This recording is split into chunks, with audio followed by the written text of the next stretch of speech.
Bonjour Rudy, merci une fois de plus de m'inviter pour une chronique dans votre émission et bonjour à tous les auditeurs. Aujourd'hui, je vais vous parler d'une situation qui n'est pas assez rapportée à mon sens dans les médias, qui est la conséquence des mesures d'hygiène que nous prenons sur les infections pédiatriques les plus fréquentes. En effet, depuis que cette pandémie est arrivée, on porte plus souvent des masques, on se lave plus souvent les mains, on maintient une distanciation.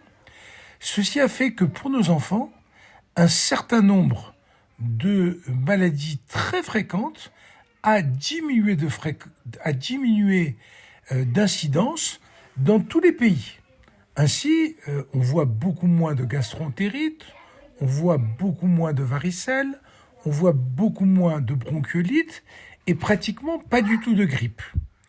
Ceci apparaît comme un effet collatéral positif des mesures d'hygiène que nous prenons et on peut s'en réjouir. Il ne faut pas que s'en réjouir. On n'a pas le choix que de suivre ces mesures d'hygiène parce que la pandémie nous oblige, mais tous ces enfants aujourd'hui qui ne se contaminent pas avec des virus qui sont quasiment obligatoires dans l'enfance vont rester innocents vis-à-vis de ce virus et vont rester susceptibles à ces infections virales.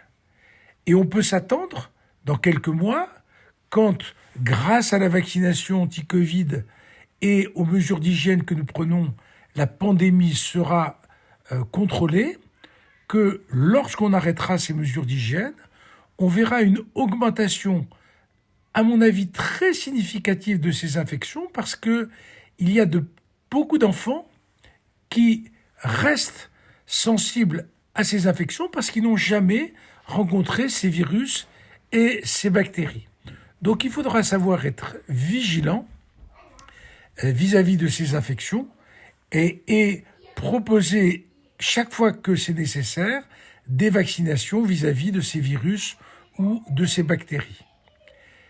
Merci Rudy de votre invitation et j'espère à une prochaine fois.